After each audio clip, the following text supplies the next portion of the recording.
Chapter first, real number, वास्तविक संख्याएं। Example fifth, उदाहरण 5। Example fifth, consider the number 4n where n is a natural number. Check whether there is any value of n where which 4n ends with the digit 0. उदाहरण 5, संख्याओं 4 की power n पर विचार कीजिए जहां n एक प्राकृतिक संख्या है। जांच कीजिए कि क्या n का कोई ऐसा मान है जिसके लिए 4 पावर n अंक शून्य 0 पर समाप्त होता है। चलिए शुरू करते हैं। फर्स्ट ऑफ ऑल,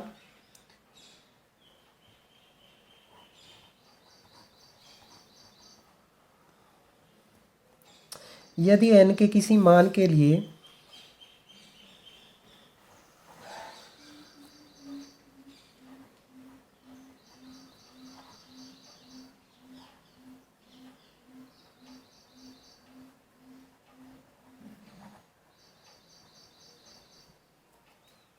मान के लिए 4n शून्य पर समाप्त होगी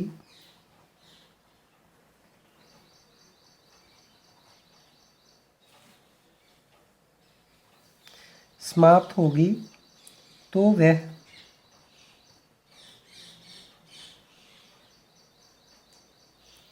5 से विभाज्य होगी।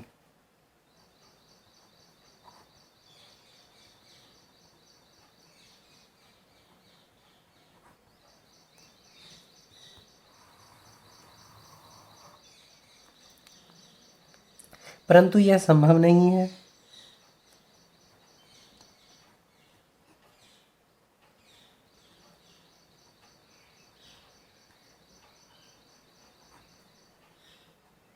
क्यों संभव नहीं, इसका कारण देंगे हम। क्योंकि 4n इज इक्वल टू 4 के फैक्टर करेंगे 2 मल्टीप्लाई 2 होल की पावर n, 2 की पावर 2 होल की पावर n, या इसे हम लिख सकते हैं 2 पावर n। इसलिए 4n के अभाज्य गुणनखंडों में केवल अभाज्य संख्या 2 ही आ सकती है।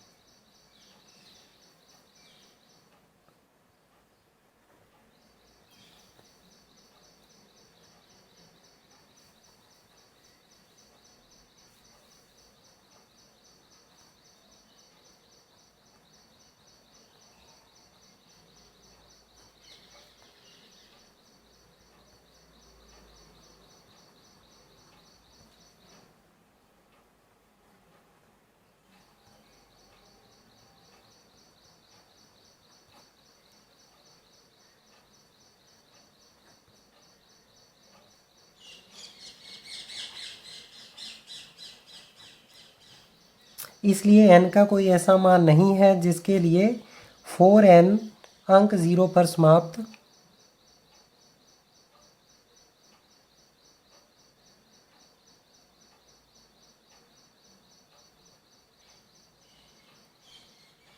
इसलिए n का कोई ऐसा मान नहीं है जिसके लिए 4n अंक 0 पर समाप्त हो।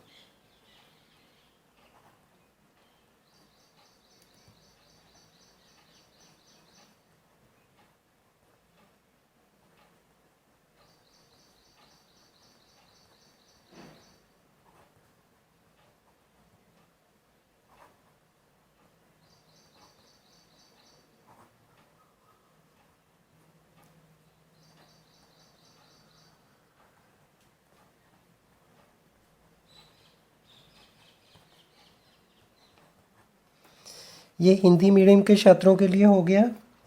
इस साइड हम इंग्लिश में सॉल्व कर देते हैं।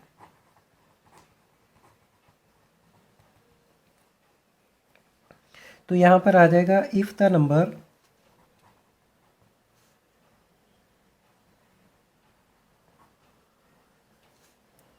Four an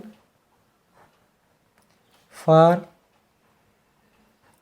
any n were to end with the digit 0।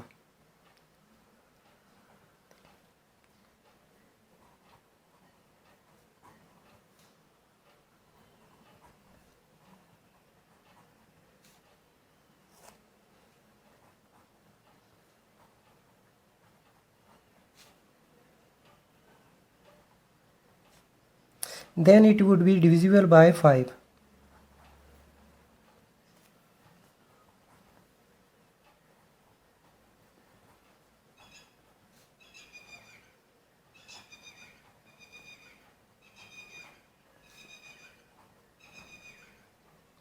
That is the prime factor. Factorization of 4n would contain the prime factor prime number 5. That is the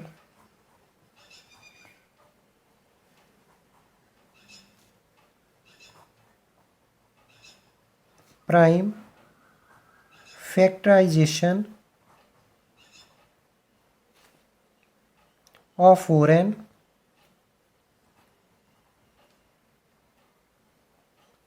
would contain the prime number 5.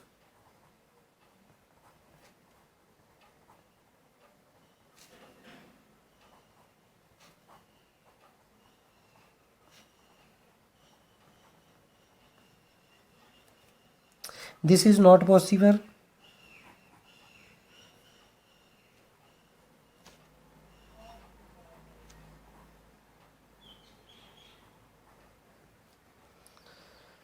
Possible because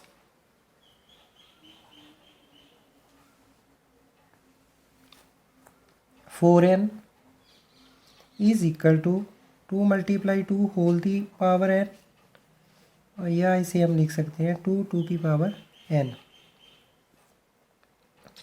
So the only prime in the factorization of 4n is 2.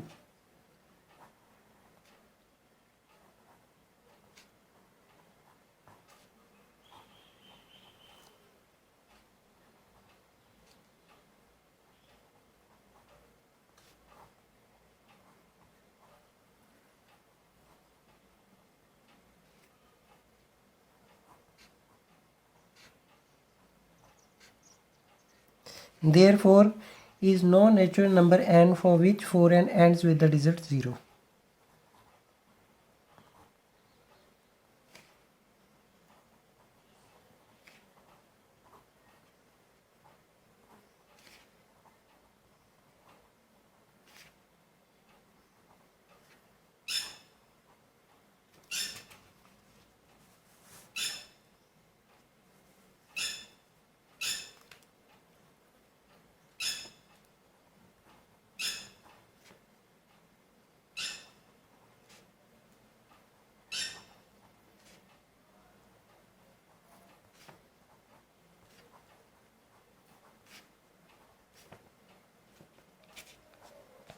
अगर आपको बच्चों ये video पसंद आई हो तो please इसे like और subscribe कीजिए. चैप्टर फर्स्ट, रियल नंबर वास्तविक संख्याएं. उदाहरण 6, संख्याओं 6 और 20 के अभाज्य गुणनखंडन विधि से HCF और LCM ज्ञात कीजिए. Example 6, find the LCM and HCF of 6 and 20 by the prime factorization method. चलिए शुरू करते हैं.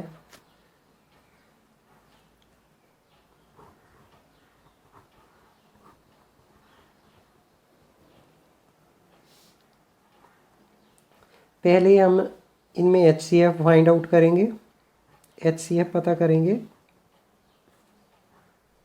6 और 20 के बीच. ठीक है, पहले 6 के फैक्टर कर लेंगे.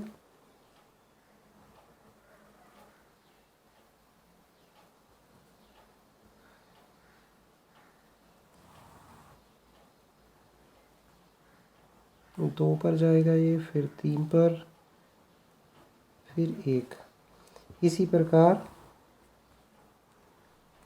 20 के फैक्टर हो जाएंगे. ये भी 2 पर जाएगा 10, 2 पर जाएगा 5, 5 पर जाएगा 1. 6 के हमारे पास फैक्टर आ जाते हैं. 6 इज इक्वल टू 2 × 3. 2 की पावर भी 1 है, 3 की पावर भी 1 है. और 20 के फैक्टर हमारे पास आ जाएंगे 2 × 2 × 5 × 1. 2 बार है तो 2 की पावर 2 कर देंगे. 2 की घात 2. 5 एक बार है, 5 एक बार लिख देंगे हम। तो इसमें से हमारा यहाँ पर हम लिखेंगे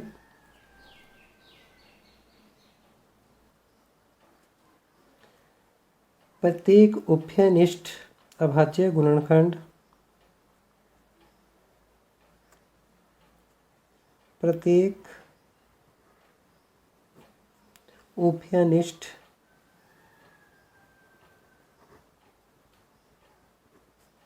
अभाज्य गुणनखंड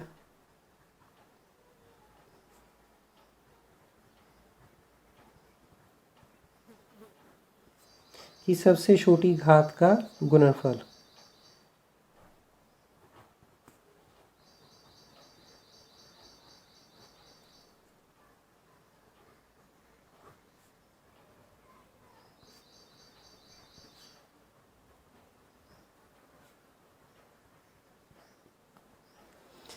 कहने का भाव है कि इनमें से जो कॉमन फैक्टर है उसकी जो सबसे छोटी घात है वो हमारा रिक्वायर्ड HCF होगा। उभयनिष्ठ का मतलब कॉमन। चलिए इसे इंग्लिश में भी हम लिख देते हैं। Product of the smallest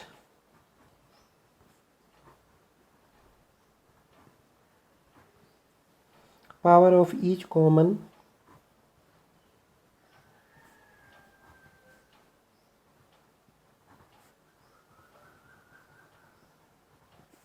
prime factor।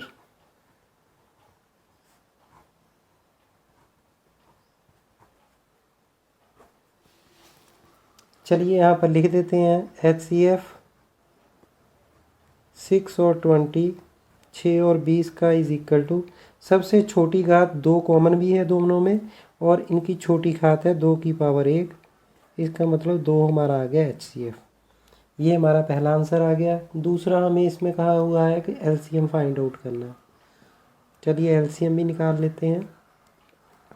LCM जो हमारे गुणनखंड आए हैं उनकी सभी बड़ी घातें का गुणनफल आपस में मल्टीप्लाई करके जो आंसर आएगा वो हमारा LCM होगा। चलिए इसे भी पहले लिख लेते हैं। प्रत्येक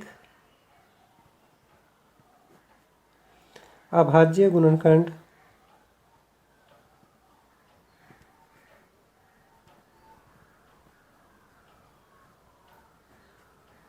की सबसे बड़ी घात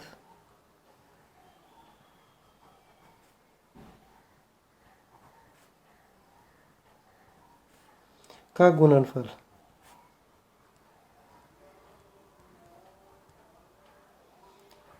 इसे इंग्लिश में भी हम लिख लेते हैं। प्रोडक्ट ऑफ द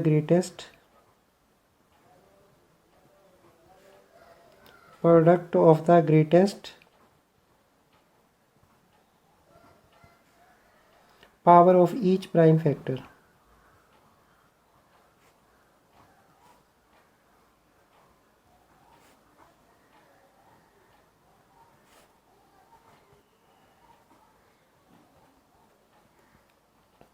चलिए लिख देते हैं। हमारे पास LCM आ जाएगा 6 और 20 का, 6 और 20 का। 2 की सबसे बड़ी घात है 2 स्क्वायर। 3 की सबसे बड़ी घात है 3 की पावर 1 और 5 की सबसे बड़ी घात है 5 की पावर 1। चलिए इसको मल्टीप्लाई कर देते हैं। 2 इंटू 2 मल्टीप्लाई 3 मल्टीप्लाई 5 और हमारे पास आंसर आ जाएगा 2 मल्टीप्लाई 2 4 4 इंटू 3 12 12 इंटू 5 60। 2 को 2 से गुना करेंगे 4 4 दिए 12 12 50 60। ये हमारा आ गया LCM।